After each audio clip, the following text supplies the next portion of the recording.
Ça marche pas encore. C'est tombé. Non, non, président. Celui-là, il marche. Bon, Celui du président marche toujours. Alors, bonjour à tous. Bonjour, Monsieur le Président. Je suis Aliou Ba, africain de la République de Guinée.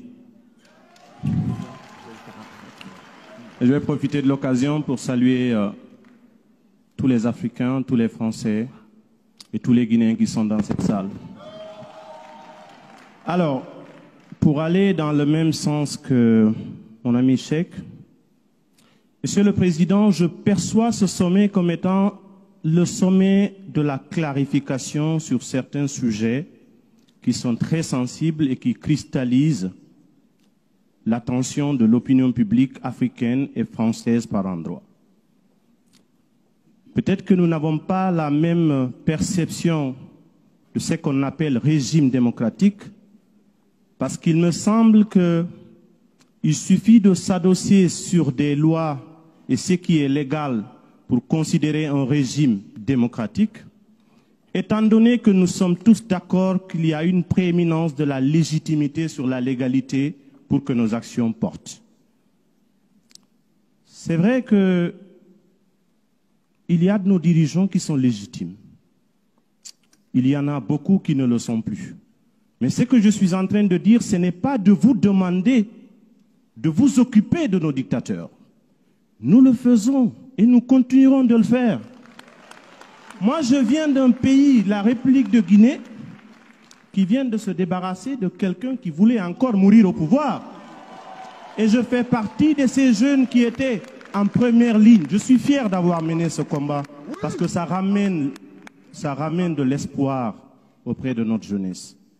Ce que nous essayons de vous demander, Monsieur le Président, ce n'est pas de vous occuper de ces problèmes internes. C'est plutôt en tant que partenaire de refuser de collaborer et de considérer comme étant un interlocuteur quelqu'un qui utilise des voies, des manières subjectives, les tripatouillages constitutionnels pour rester au pouvoir. N'en faites pas un partenaire. Parce que habituellement, ce qui arrive, Monsieur le Président, on utilise beaucoup de la subtilité politique dans le langage. Aussi longtemps qu'on va continuer de traiter cette question au cas par cas, comme on le dit en Afrique, selon la tête du client, on ne s'en sortira pas. Ne voyez pas le Tchad différemment que le Mali, que la Guinée, que la Côte d'Ivoire. Sur cette question-là, traitons-la de façon transversale. Autant vous vous êtes prononcé sur les questions de droits de l'homme, il y a des valeurs que nous avons en partage, les valeurs universelles. Le droit à l'alternance, c'est quelque chose qui représente ce qu'on appelle l'oxygène de la démocratie. Peut-être que ça ne se réduit pas à une histoire de nombre de mandats. Vous allez peut-être dire que nous sommes, bien entendu, disposés à pouvoir gérer nos lois, définir le nombre de mandats. Nous sommes d'accord de tout ça. Mais encore une fois, je le réitère, il n'y a pas d'amalgame dans notre démarche.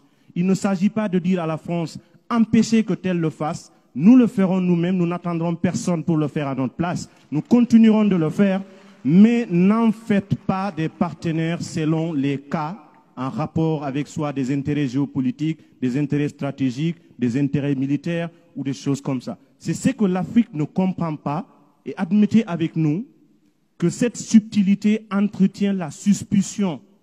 Et ce que nous voulons rebâtir à partir d'aujourd'hui, Monsieur le Président, la confiance mutuelle, elle est fondamentale. Mettons de côté tout ce qui peut entraîner le préjugé, la suspicion, les petits calculs. Certes, c'est politique, mais des questions de ce type, nous, Africains, nous voulons que vous vous positionnez comme étant un partenaire qui travaille, un partenaire des peuples africains, non pas un partenaire des syndicats de dirigeants africains. Voilà ce que nous avons voulu exprimer et je viens en appui avec ce que Cheikh va dire.